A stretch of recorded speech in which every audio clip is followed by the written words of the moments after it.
Good morning in the morning. Today is Friday, August 29th.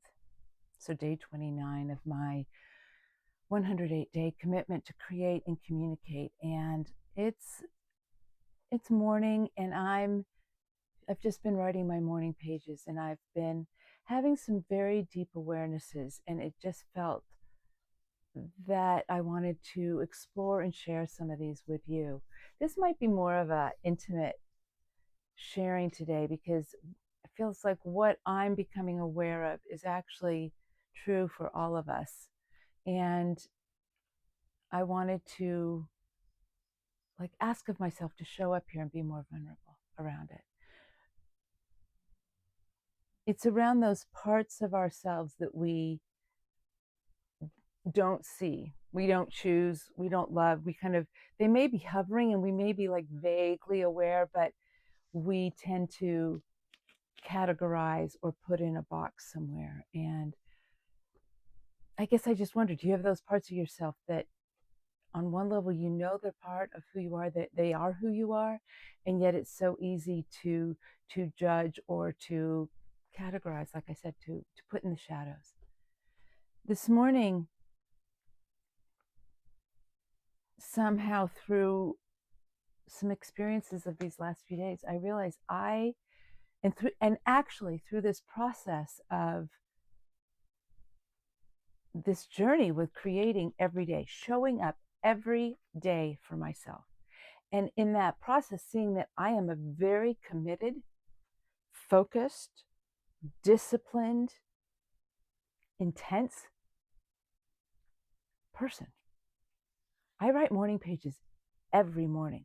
It's non-negotiable for me. It's kind of like brushing your teeth, right? Brush your teeth every day.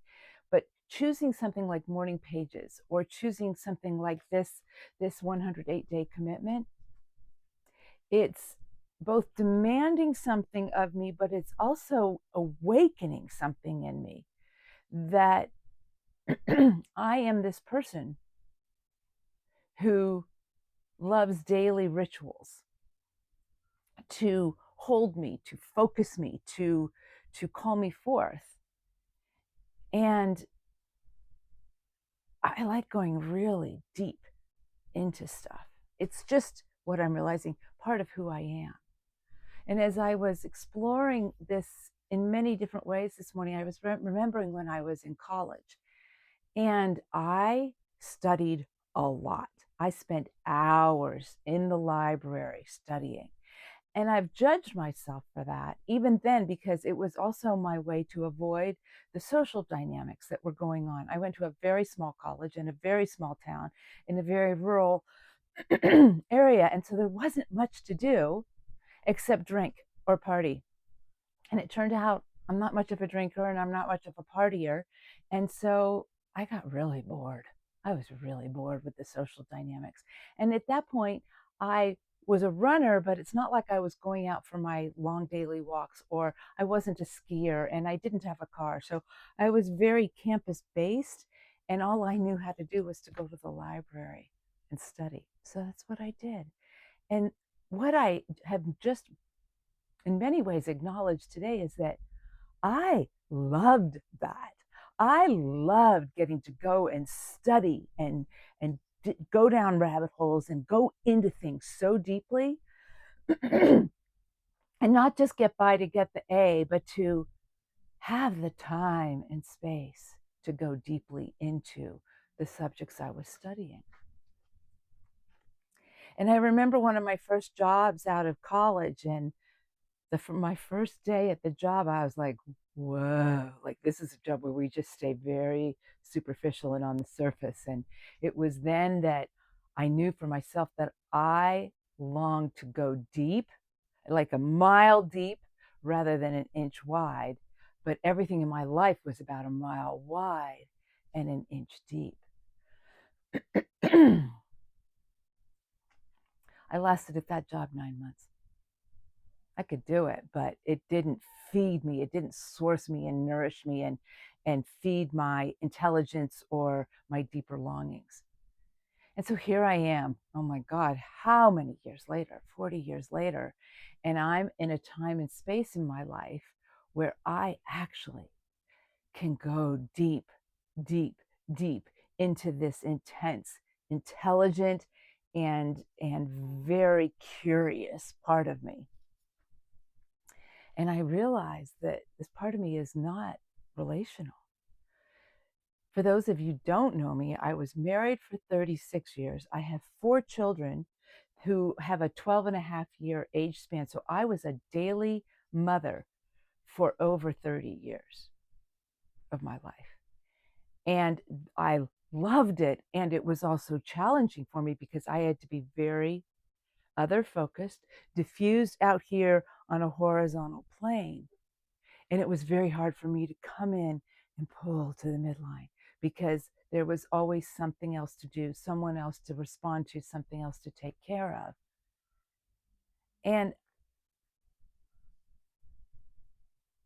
sadly, in so many ways, I had to step out of that family structure where I lived 2 miles from my brother and his family, 2 miles from my mother, being in the midst of a beautiful family and experience, because this part of me, this actually non-relational, intense, inner part of me needed to find its way, its place in me and in my life. And here I am 5 years later, and I'm recognizing this part of myself after these past 3 to 4 days of deeply diving in and delving in and loving it, loving the permission I've given myself,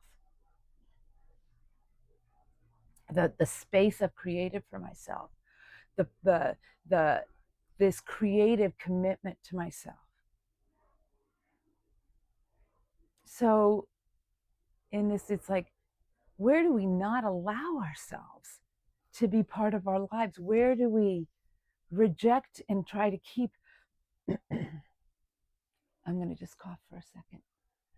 Isn't it funny that there's something caught in my throat as I'm trying to share this? This is me communicating and sharing, speaking some of my truth, because this very intense, focused part of me is actually a huge part of who I am.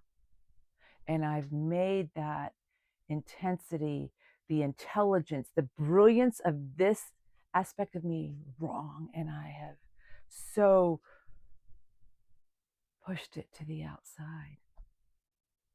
And I know this is what we do as humans, those parts of ourselves that we deem so different, so unconforming, so unacceptable, we push out.